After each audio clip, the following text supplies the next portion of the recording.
You're listening to the Yeshiva of Newark at IDT podcast. I'm your host and curator, Rabbi Kivelevitz, and I hope you enjoy this episode.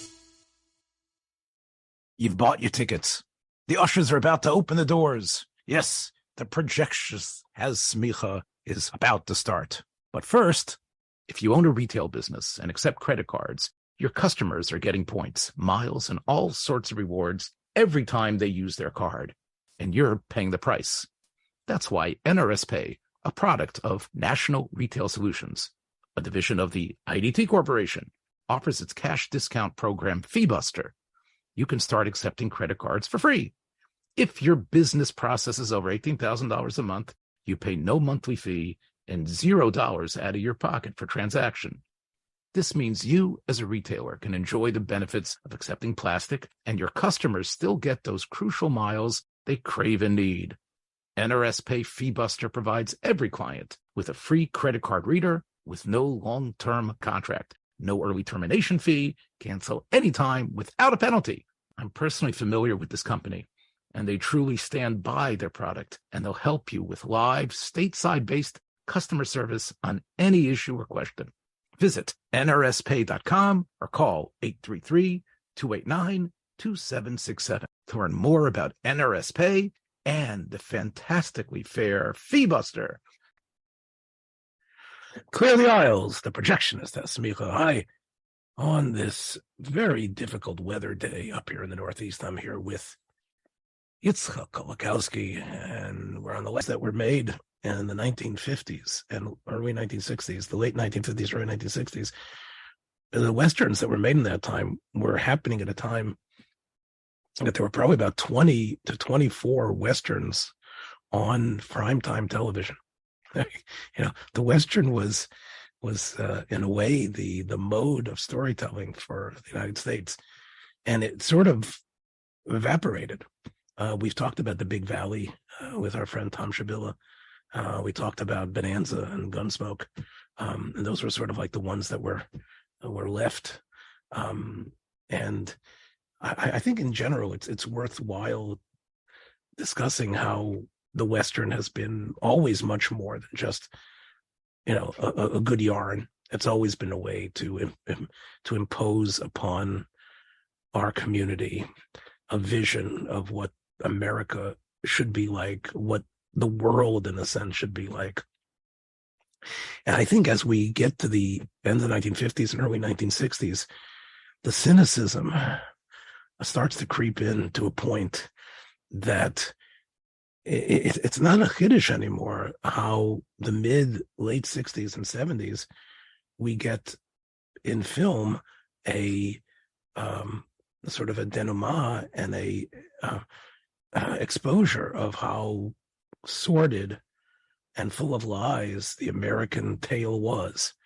And whether it's Little Big Man or other films that became popular in the 1970s, even Butch Cassidy, which we've extolled on this platform before, Butch Cassidy and the Sundance Kid, those are really, in a way, revisionist to the point that I think the Western is it's finished. You did have Silverado that came out and some other films. I know Deadwood. I know on cable streaming and on Prestige TV, there's a lot going on, and Yellowstone and some other films, which shows that really we seem to be, gravitating towards what the Western genre is. But and it's been used, I think, in Brokeback Mountain and other ways to sort of like make truths about society. There was a lot of talk about Jane Campion's The Power of the Dog. I think Sam Elliott, who has been sort of like a holdover from some of the great Western films that were still being made in the 50s and 60s, sort of dissed the whole film, The Power of the Dog. But it seems like we can't get away from it. And I think that it's worthwhile zeroing in on some of the messages, whether it's about race, whether it's about brutality, whether it's about male toxicity. The Western somehow seems to be the envelope that's able to carry the message for American audiences. It seems to be able to touch tone notes. At least it did primarily, I think, in the 50s and 60s. And I think that there's 3 films I wanted to talk about. But Yitzhak, let's start tonight with the news that just came over the wire. That's a person that you are familiar with has passed away. And why don't you take a couple of minutes to talk about him?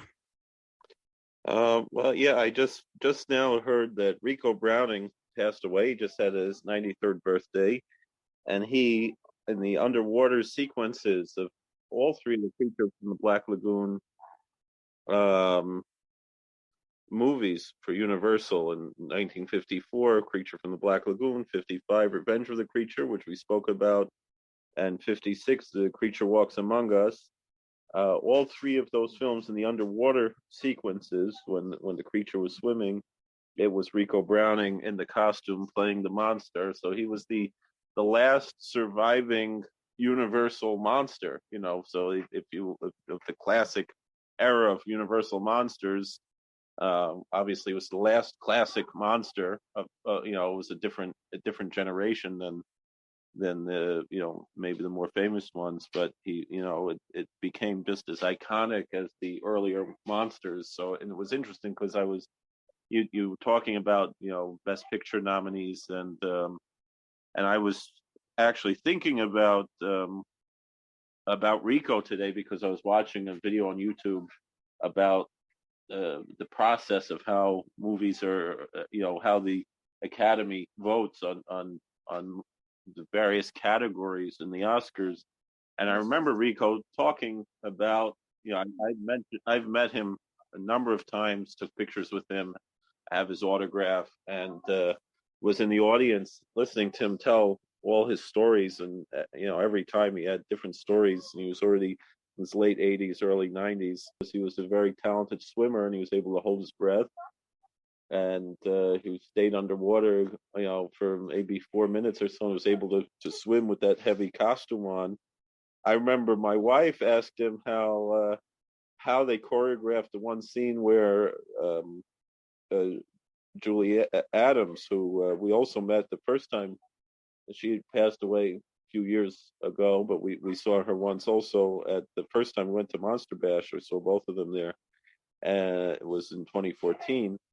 And my wife asked in one of the public question and answers how they choreographed the scene where Julie Adams was swimming under the creature, and he said it was actually totally by accident.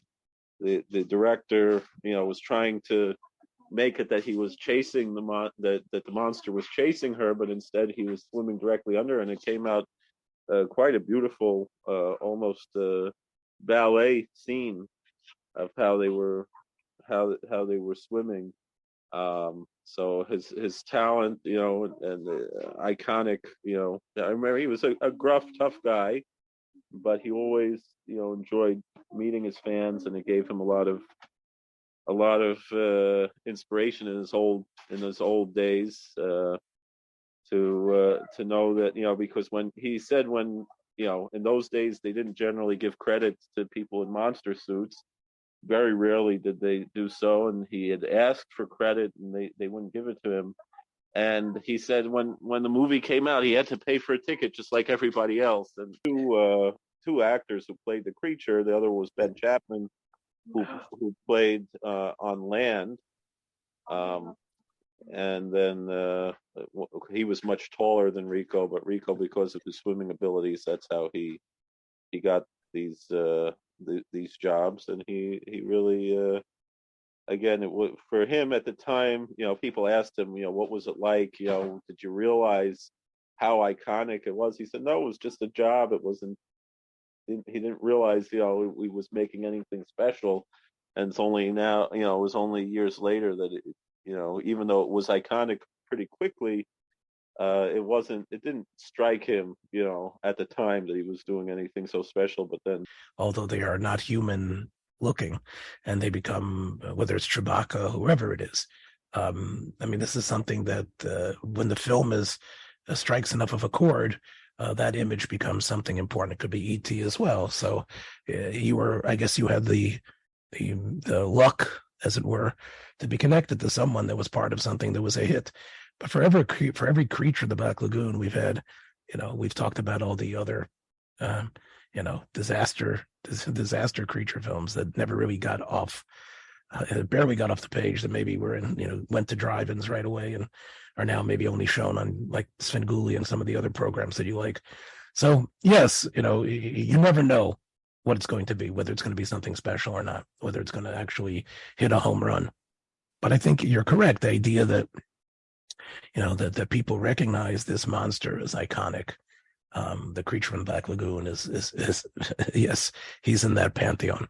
I think there's a lot. I think one could actually. Rose said in the movie, it's a character. It's not his fault, It wasn't, he wasn't the monster as much as just an animal that was a Devonian relic, And that's what. You have Gollum, who's played by the British actor Circus, who's able to, inhabit that role. And I think he's done a number of other CGI roles. And the fusion between the character and the illusion that's being created, I think is, one could say the same thing about the raccoon in the Guardians of the Galaxy, or any of these characters. I think people, they now take on a life of their own. I think the difference is between the films you're talking about, Yitzchak, and the ones today. The ones today, there seems to be a greater ability for them to outlive their creators and the people that were involved in them, because it's CGI and because, even if it's a voice talent, we can somehow mimic that. So even when the original actor passes away, somehow that icon can somehow be brought back to life again in some other fashion. And I think that's really what we're seeing. I don't know if these characters that Marvel Cinematic Universe has unleashed are going to stand the test of time, but they seem to have a pretty good track record for the last 10 years or so.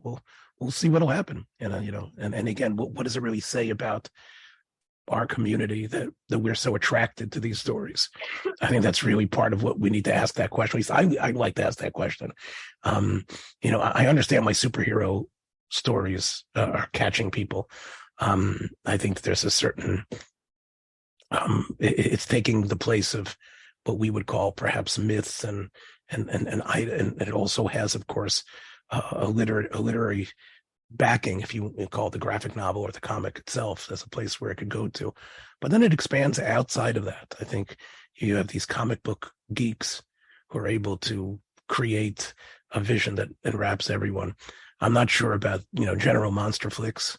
But, again, I think it meant something back then. I think we've talked about, Yitzchak, how, the Japanese origins of many of the monster films were part of what Japan was struggling with in terms of dealing with the monster that they had created during World War II, and the monster that had been imposed upon them, the idea of atomic fallout and the fear that we had of living in the atomic world, the fact that the world was becoming smaller and stranger, whether it's outer space. I think, again, this is all part of what film tells us. As a movie that made the best picture, which I wasn't that enamored with, although I recognize the artistic value of the movie, it wasn't something that I really would ever probably watch again. It was The Shape of Water. And I remember, for years and years, they always said, a monster movie is never going to get the Oscar nod for anything other than special effects. And they're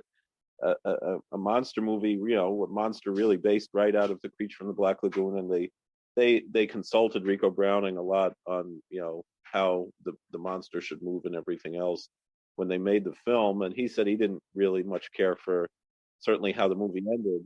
But here you had, that precedent was finally broken, was that, but I think it probably, it isn't so much a enlightened aspect of, that, we're not going to look down on monster movies. I think part of it was using, although I didn't see the film, but my sense is that it's connected to the idea of what's my identity, and that the idea of cross-species love needs to be accepted and understood as a metaphor for the LGBTQ movement as well. That's part of the theme of the movie itself. Right.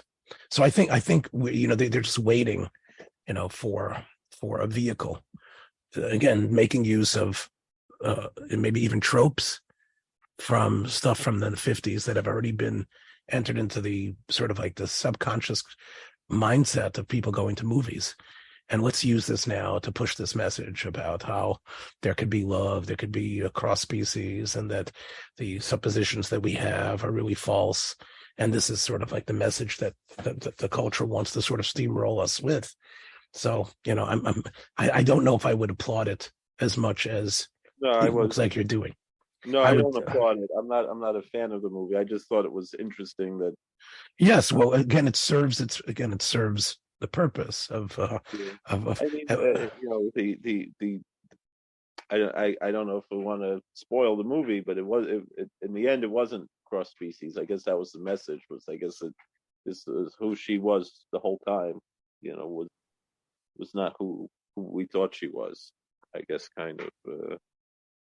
But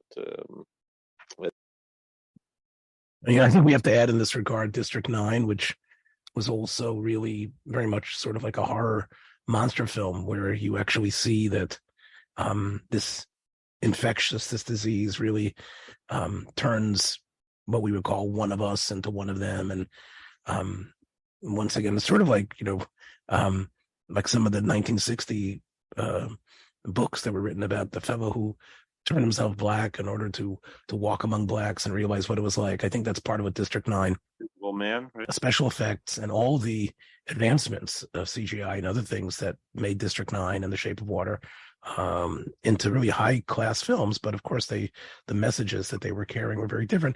I guess one could really even say that about the Day the Earth Stood Still and many of the other, or even Invasion of the Body Snatchers. Again, there's always behind the technical wizardry, there's always obviously some sort of message. And as I said, I started talking about Westerns, which I think are the blueprint for this.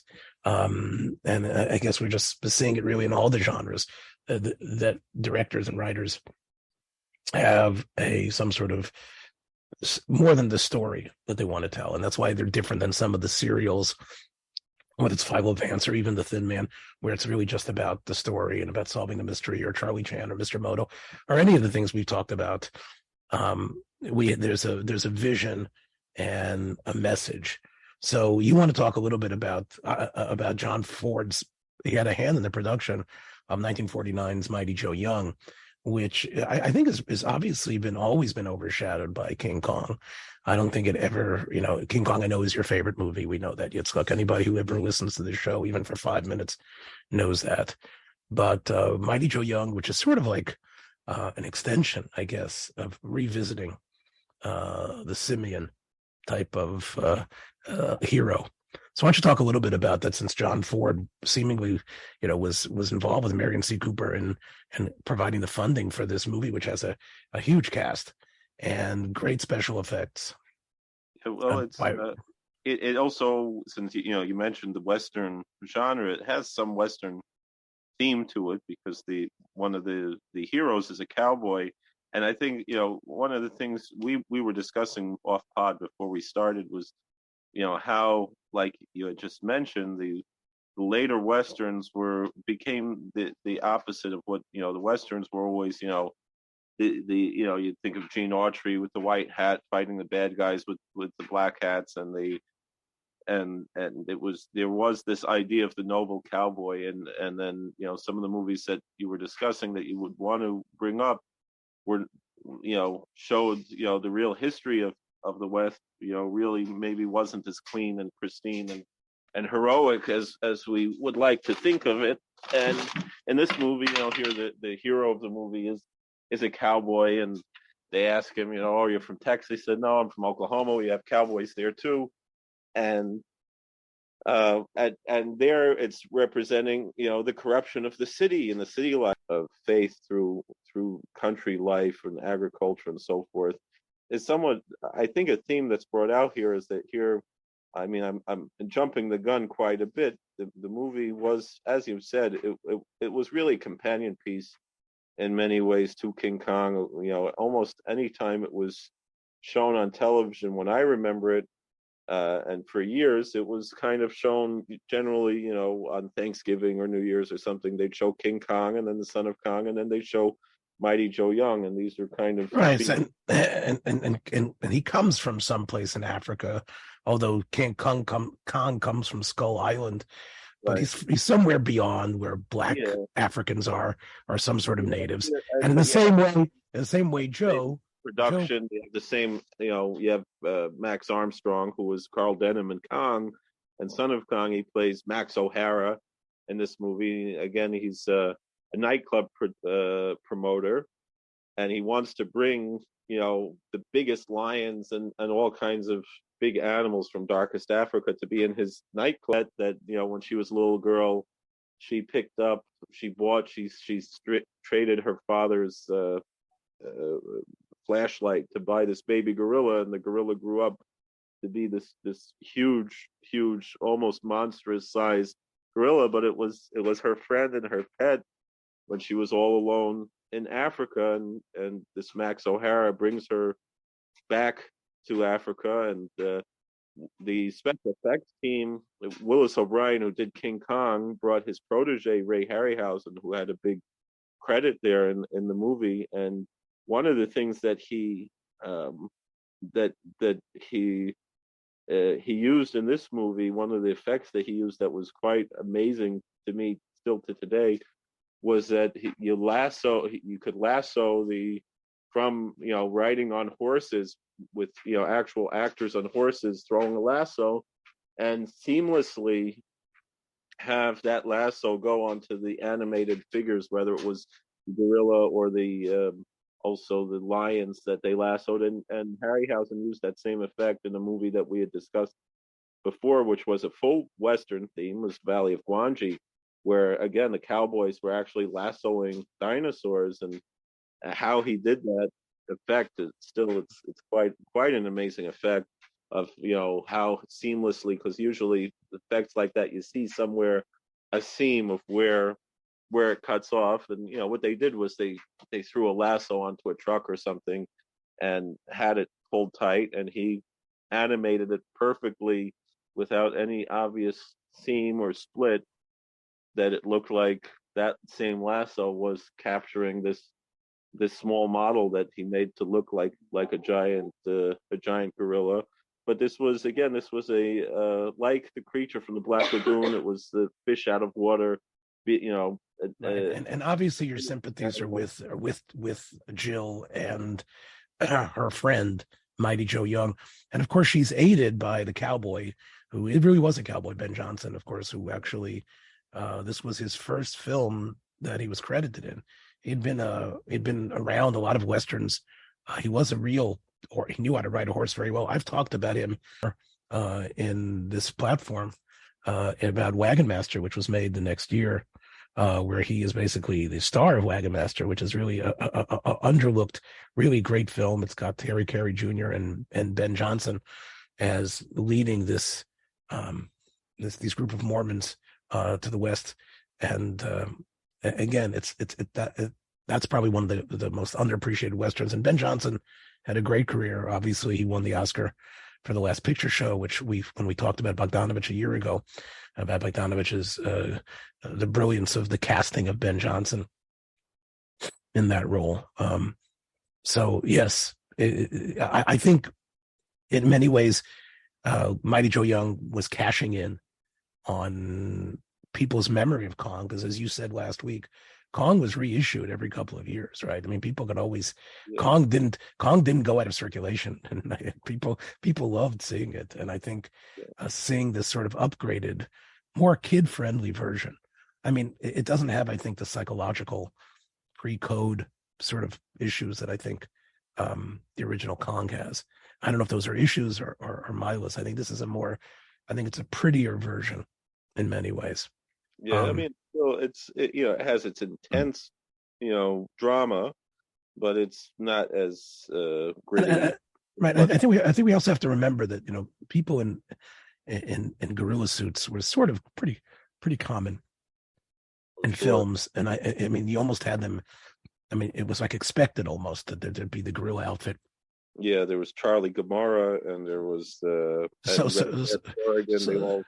So I think Harryhausen's version of Mighty Joe, which was I guess, in a way, an advancement on some of the stop motion that had been developed for Kong. I think was a big treat for people. And I think the theatrical poster, although I think overdoes it a little bit, you can see that instead of the usual theatrical posters for these monster flicks that would emphasize the woman with her bodice being ripped or being under attack, I think, the poster for Mighty Joe Young properly emphasizes the creation, Harryhausen's creation of Mighty Joe himself. And I think it's definitely worth a watch. If you haven't seen it, it's definitely should be watched, and it's fun. It's really a fun film, I think. And you're right, it does have an element as a Western.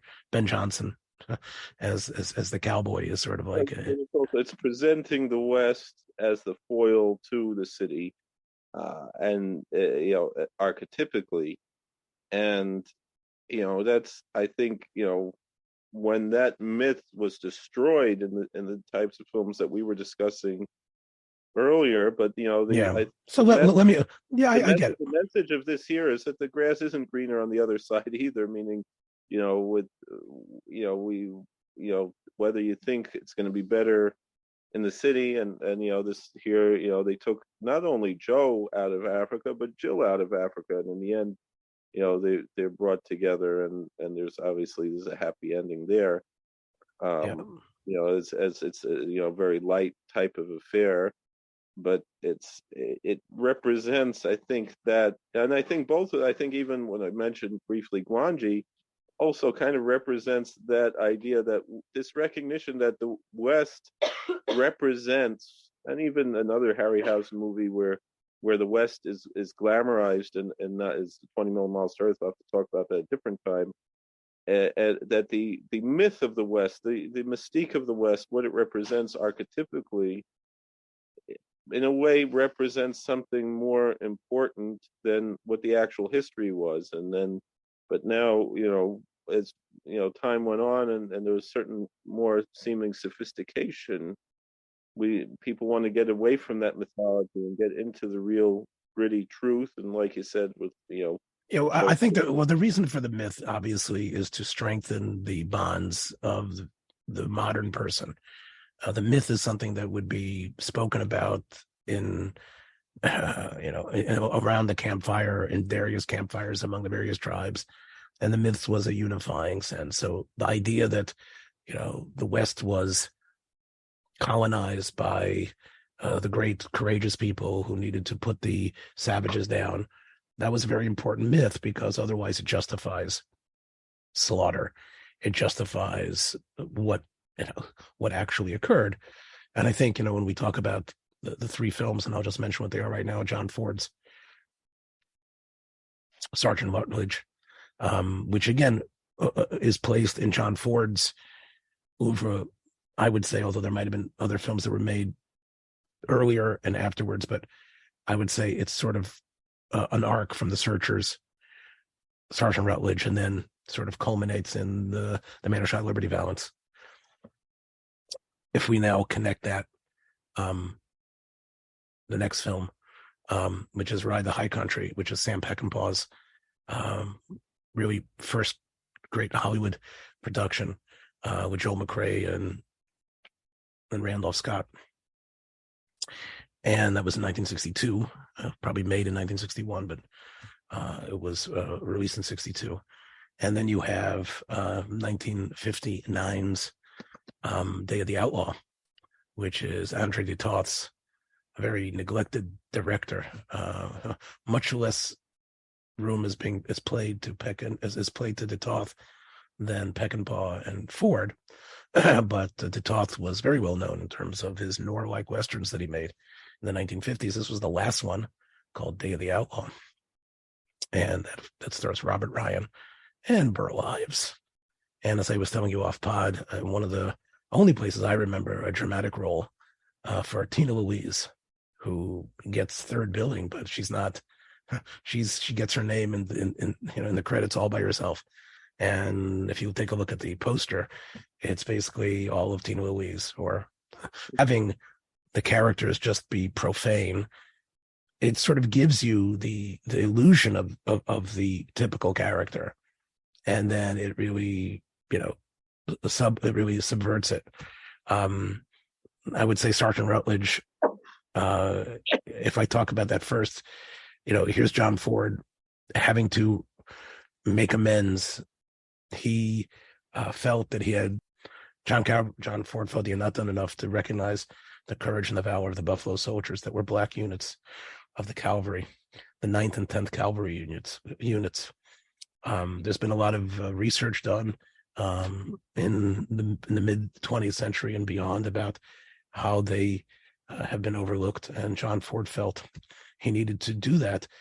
And John Ford, when he came to Omaha Beach, and I have to tell you this, there is a film that John Ford made that people are still looking for. Our good friend Yaakov Friedman is in the midst of producing a podcast for TCM called John Ford's Omaha Beach movie. Like, where is it? And the search for it, they're actually searching for it because they think it must exist somewhere.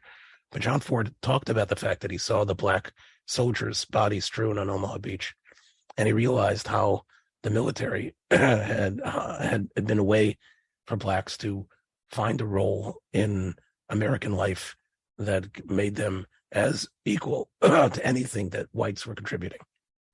And he was a believer that the military was the way for civil rights changes to occur.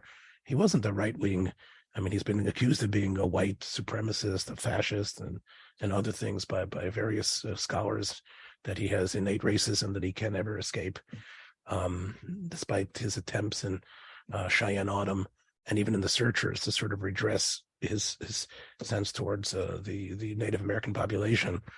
But he did have a certain idea, which today would probably be considered anti Black lives in some way, that the way blacks need to achieve equality for themselves was to join and be and the citizenry together in the military, and to show what John Ford believed in was that they were as equal as any person, that they weren't that there was no inherent difference between black and white. And Ford in Sergeant Rutledge constantly ridicules and highlights the attitude of the white characters. Woody Strode, who Ford chose, there was a pressure to take Belafonte or to take Poitier, and he wanted someone like Strode, who, when he took his shirt off, although he was in his mid-40s, looked like an Adonis. He was muscular. He was someone that, in a way, represented the fears of whites, even in the 50s and 60s, that which was the same fear that fueled the Ku Klux Klan earlier, which was that the black men are going to come and rape their women. And this is really the heart of the film. Woody Strode plays a top sergeant who is, in a sense, in charge of his platoon, although there is a white commander, because they wouldn't, the ultimate commander of the platoon happens to be white, played by Jeffrey Hunter, who plays the sort of semi-Indian character in just 4 years earlier in The Searchers. So Jeffrey Hunter here, and of course, was also in the pilot of Star Trek as Captain Christopher Pike. So Jeffrey Hunter has sort of an arc between the last classic era of movies and the early 60s television era, where he. So anyway, the point though is that Jeffrey Hunter is not only his lieutenant that actually has to sort of like work, and he has worked together with these black soldiers. He ends up defending him in a court-martial because there's evidence that is introduced, and Ford does this in a pretty interesting way. It's not, it's a flashback. It starts with a trial that's occurring. There's a character that's Ward Bond, I guess, wasn't available to play the head colonel who is running the court-martial. Anyway, in the flashback scenes that occur, and Ford does this very nicely, and there's no waving of the camera, but the way the jump cuts to take you from the trial into the flashback are done excellently. And you see from the viewpoint of various characters the story. And as the flashbacks continue, what occurs is that it seems very damning that Woody Strode, playing Sergeant Rutledge, has raped a young white girl, has killed her after he rapes her, and then has killed her father, who tried to shoot him. And although he was sort of a decorated soldier, he was someone who was considered above reproach. He had been a slave who carried with him his freedom papers. Still, it was almost clear from everybody who walks into the trial that he must be guilty. And as I said last week, it's very similar to the impressions that all the white jury has in To Kill a Mockingbird, where you have pretty much, which was made 2 years later, where you pretty much have the same motif. The black man is the rapist. The black man is the one you can't trust. The black man is the one who has raped and killed this girl. Blacks can't. And part of what John Ford tries to do, and he does it in a very realistic way, he actually shows the examination that occurs when the young girl's body is found. It's the closest to a nude scene that I've ever seen in a Ford film. There's a doctor who I believe is a Jewish character. I've talked about this off pod with you and a number of times with other Ford aficionados.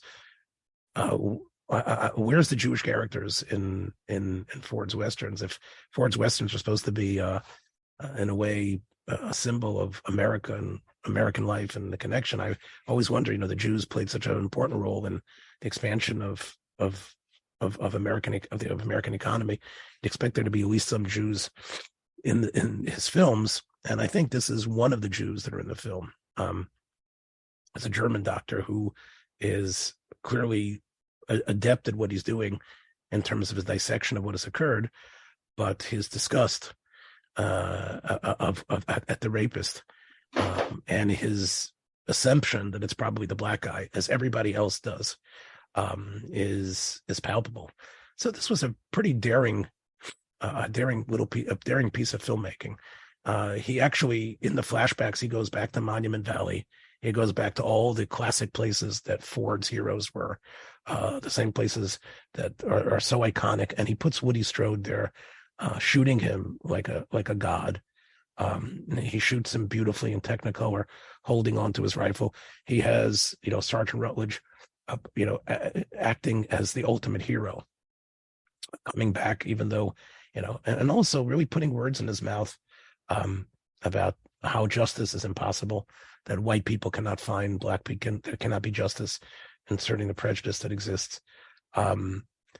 Strode is not the most articulate actor in terms of his speech, and it could be that was something that Ford wanted him to be a little bit inarticulate, but Strode in interviews has talked about how Ford got him to cry, but to hold back his tears, to cry on the inside. Strode himself did not really, was not a Southern black. He married a Hawaiian woman. She was actually a cousin to the Queen of Hawaii, and she was also a princess. He didn't really see himself as someone that lived under white oppression. So this film, in a way, allowed him to have that voice. Ford, the quality of the screenplay written by Willis Goldbeck, I think a Jewish fellow, along with Sam, the other writer, allowed Strode to exude those type of sentiments, which I think were very important for people to hear. So the film, although it does have this perfunctory love story between Jeffrey Hunter and the white woman who's come back from Arizona, I think that what becomes clear is that the nobility of the cavalry is not there. They are prejudicial. They are assuming. They assume the worst about the people who perhaps they owe the most to.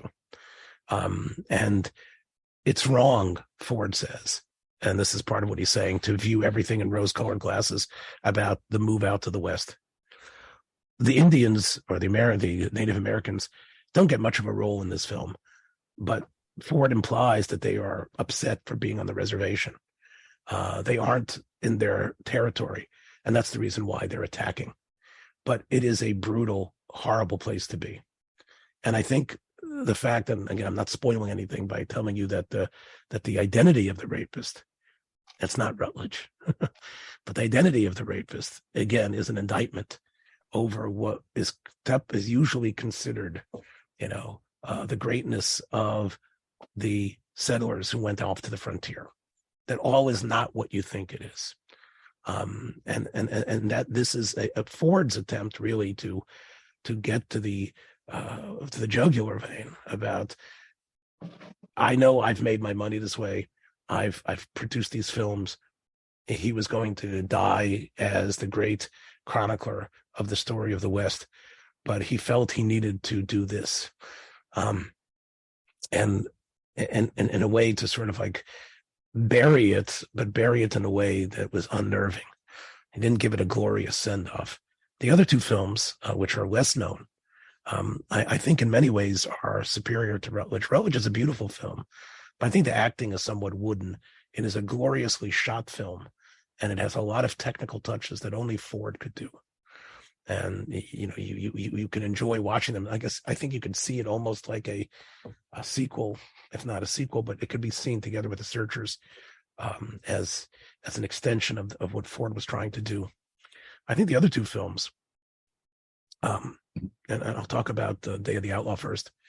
Day of the Outlaw is really about how ugly the move to the West was. The film really uses another character, which many Western films do, and you can see that in The Searchers a little bit, is nature. The snow-packed mountains in Wyoming are the enemy, as much as the brutal bandits who are, in a way, turncoats from the cavalry. They are terrorizing this Western town. They're led by Burl Ives, and Burl Ives seems to have had like quite a glorious career in the mid 50s and early 60s. For stop action, I don't know if Harryhausen was behind it, but the stop action Rudolph the Red-Nosed Reindeer, 1964 Christmas special, Burl Ives was the one who sang. He was the one who sang the song, and maybe was the narrator. But Burl was, a burly fellow, and he is the voice of God in a way in East of Eden, Big Daddy, and Cat on a Hot Tin Roof. He seemed to be everywhere, and in this film, I think it's really one of his strongest performances, where he plays Captain Brune, who is terrorizing this town, but realizes that he's taken a bullet in the chest before you see him. And he knows that this is his last couple of hours of life, and what sort of life is he going to lead? Which really underscores the fact that what was the difference between these cavalry readers?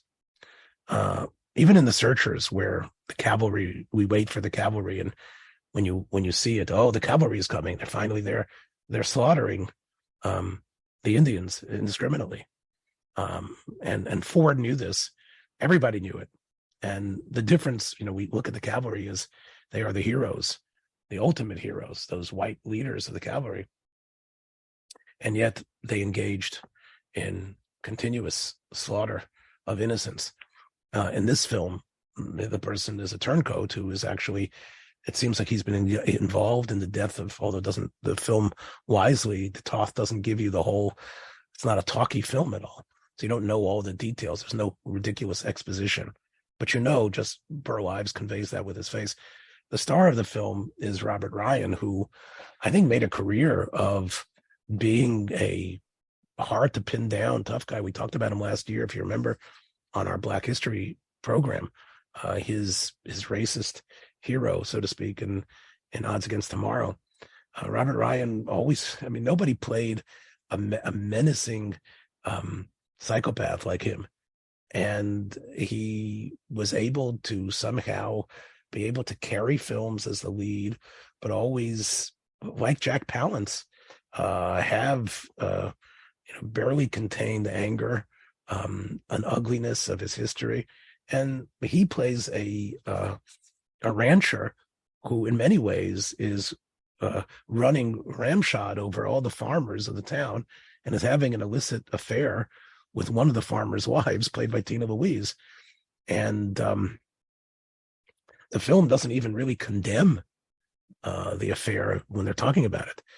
There's a number of times where, Tina is playing, she's this Western wife who has been brought out there. Obviously, she's the most beautiful woman in town, and she's somehow been married to this farmer, but, she's having an affair with this rancher, and the rancher wants to kill her husband. And why? It's because he wants to set up barbed wire, because he wants, and this of course is a theme that you see in Red River and many other films where the ranchers, and the farmers are at odds with each other. The range wars were all about this. So these were things that were always under the surface. But in this film, in many ways, you don't have any good characters, and you see that the West was a bitter, terrible place to be, and that the men who lived there saw the women as objects. And this, of course, is what you see in Sergeant Rutledge as well, that the beautiful women, and even the not so beautiful women, are all targets. In The Searchers, one of the main women characters talks to John Quaylen, and she talks about, why are we doing this? Why are we coming out here? It's such a rough, terrible place. We're doing this for the future. It's worth it. It's worth for us to suffer in order to build cities and towns that the present day people were living in. But they need to know that it was built on terror. It was the people who were conscripted and who became part of the army, in many ways, were brutal, violent people. The homesteaders, in many ways, had to live brutally and were not in any way, shape, or refined. The women that went out there, it wasn't just the school marms who lived these beautiful lives. Most of them were targets. And I think this is what part of The Day of the Outlaw tries to underscore, that the women from the first beginning of the film are targets, no matter what their age. They are targets for rape, and they're targets for being abused. They are caught in marriages that were arranged and were unhealthy for them. And this is part of what the film indicates. This was a rough, difficult country, and it came at a tremendous price for everybody involved. The film also has an interesting little performance by Nehemiah Persoff, who we've talked about here, of course, a person who's, in many ways very knowledgeable, Jewish actor, who everybody probably knows him famously as playing Yentel's father in Yentel with Barbra Streisand. But Nehemiah Persoff plays Dan, who is sort of like plays Robert Ryan's character's right-hand man, who has helped him basically run this town like with a dominance and a destructive force. And he's constantly drinking because he hates what he's become. So you have Nehemiah Persoff, always clutching a bottle of liquor, recognizing how ugly everything he's doing is. Of course, the band of desperados that Burl Ives brings in, led by Jack Lambert, are some of the lowest people you've ever seen. And Henry Titoff has a number of scenes showing them how ugly they are. I think the companion piece to this, of course, as I said, is Joel McCrea and Randall Scott in Ride the High Country. I love Joel McCrea. I mean, I think Joel McCrea is one of the most overlooked leading men in Hollywood. He really spans from the silent era till the 60s.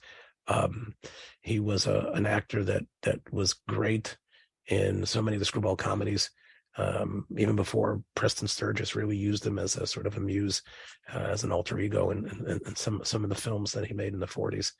Joel McCrea aged very quickly, though. And part of what this film is about aging. It's about old people. It's about how the West might have had some glory days, but as it wound down into the 1880s, so to speak, as it got more into the modern era, let's say towards the 20th century, all of that had disappeared. And in this film as well, the film explodes two different myths. One myth it explodes is the idea of the religious homesteader. There is one of the most ugly, insidious characters. And in 1962, it was quite daring to have a sort of a Bible thumping farmer with a very attractive young daughter, who the group ends up staying by Randolph Scott and his young assistant and Joel McCrea. They end up staying by them overnight, and you can see that that the man invokes Jesus, invokes God, invokes the Bible only for his own purposes. He is the ultimate Bible-thumping hypocrite, and the movie implies very strongly that he is having an incestuous relationship with his daughter, who he doesn't allow to have any connection with any men. This was in 1962, I think, quite a revelation to sort of imply this. But again, this is really where Hollywood was going, that these religious people who went to the God's country, that many of them were sick in the head. They weren't necessarily missionaries, but they were people who wanted to allow the worst elements of themselves to play a role. And it's the same thing true with the mining town that has the gold, that is where McCrea and Randolph Scott need to transport the gold from. Of course, Randolph Scott's idea is to actually steal the gold from Joel McCrea, although they are old friends. And part of what this last roundup about is, what are they as human beings, and is there any nobility to them? Are they going to somehow justify their lives in some way? Are they going to go to their deaths, at least ending them as somewhat of a good person and turning their back on thievery, implying that most of what they've done has been a canard. Most of it has been a sham. Let me say it again. The mining town that they get the money from, where the Bible-thumping father's daughter escapes to and wants to join her fiance, is shown as really Sodom and Gomorrah. It is physically ugly.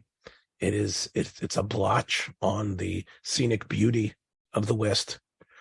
There is no nobility. There is no elevation there. There is nothing there quaint. Edgar Buchanan is there, and he does play a drunk judge, but without any scent of nobility. He does have a little bit of something when he talks about the importance of marriage. He talks about how important marriage is, and how, and it seems like he's just reading from some sort of memory that he has, that he's sort of knocking out of his head. But you can tell that there's nothing redeemable there. And the boys, although the husband, the bridegroom, has a certain classic good looks to him, and you think he's just a stand-up guy, it's clear that he and his brothers live this terrible, erotic fantasy world where all of them are just waiting for their chance to basically gang rape their brother's wife, which is almost what occurs if Joel McCrea doesn't step in. And through a whole series of ups and downs, they end up being on the run from these brothers, who are shown to be some of the most despicable characters I think Hollywood has ever put on screen. And but they aren't the outlaws. They are the people who came to populate the West. I think Yitzchak, you talk about Tom Mix, you talk about Gene Autry, you talk about the guys who wore black hats. Hollywood was comfortable in a while of saying, okay, of having the heavy, having the guy who, with the curly mustache, and even having the hypocrite.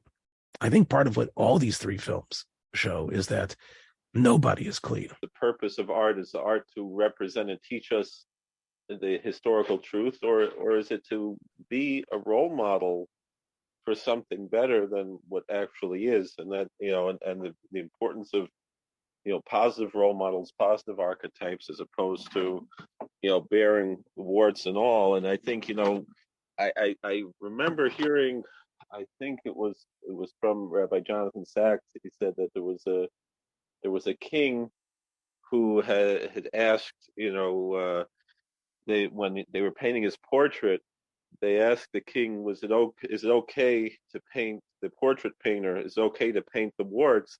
And he said, well, it's okay if you paint my warts as long as you don't forget that I have a face.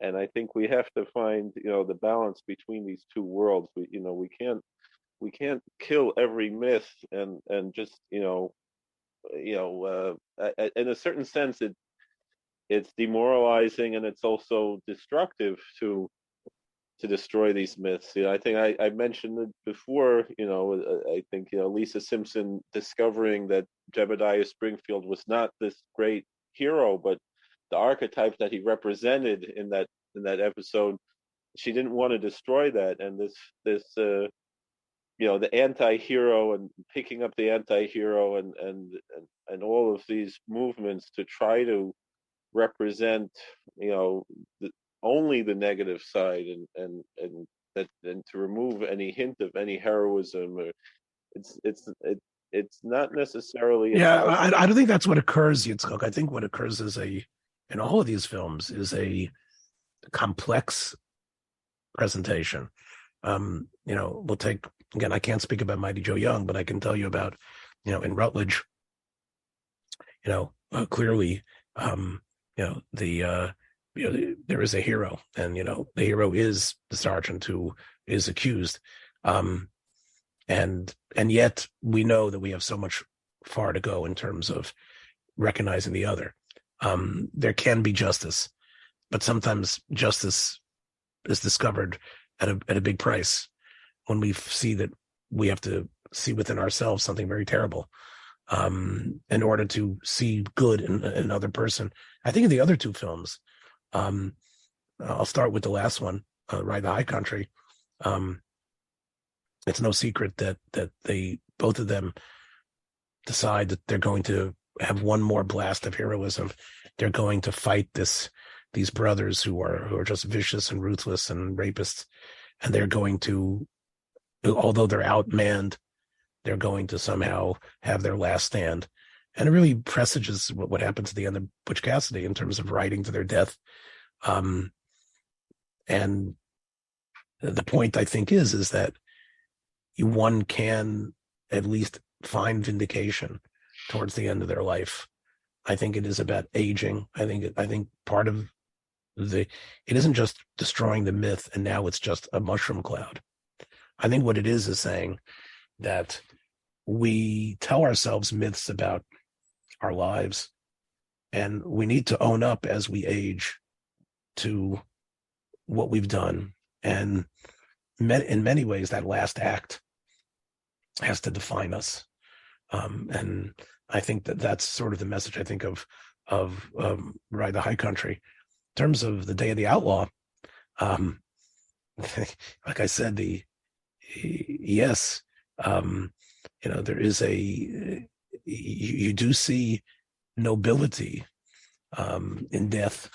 Burl Ives' character knows he's dying, and he's willing to lead his outlaws for the last 20 minutes in some of the most terrible blizzard film that you've ever seen. The ASPCA, I don't know if they would have agreed to the way the horses are displayed here. The horses look like they're suffering quite a bit as they're going in the snow. And Robert Ryan does a great job of whipping his horse through as he's trying to lead these men. And once again, you're talking about, he's leading them to death and maybe his own death. And I think that's part of what the myth was what was trying to be replaced was, it isn't, although it isn't about getting the girl at the end. It isn't about getting the horse. It isn't about, the simcha. It's about justifying your life. And maybe, if we own up to the guilt, we own up to the evil, we own up to what has occurred, we could at least elevate where we are. And I think that's really, really reflective of what we're hearing now. And, when we talk about race relations in general, to not deny the cruelty of the past, to not to whitewash things, to admit that there were very terrible mistakes made, horrendous mistakes. There was slaughter. There was a genocidal attack in order to get people's lands. There's all the things that your Rebbe spoke about and that we saw unleashed in the mid 20th century by Germany, not in the same horrific, terrible way, but the worst elements of human beings. Yet America, at least even in its freedom to be able to produce films, can promote a message of, I think, again, you can disagree with me here, of, if not vindication, if you want to call it tshuva, of some, possibilities of changing the ledger, of putting more positives. Robert Ryan's character decides to do something good. Burl Ives' character, there's an element of good. It's just that the good isn't as shining and brilliant. It doesn't come necessarily out of, a guy with a white hat with shining teeth that you're standing up for and rooting for. It comes out of someone who's complex, who's difficult, who's full of contradictions, and I think that's really, in a way, a growth. If again, these films aren't necessarily for kids, but I think they are worth rediscovering as adults, because as we are able to see so much more of ourselves, as if we should remember all of them. All right, take everybody. Watch your step on the way out. Be well. Thanks for joining us for another episode from the Yeshiva of Newark at IDT Podcast. Be sure to subscribe on your favorite podcast app so you don't miss a single episode.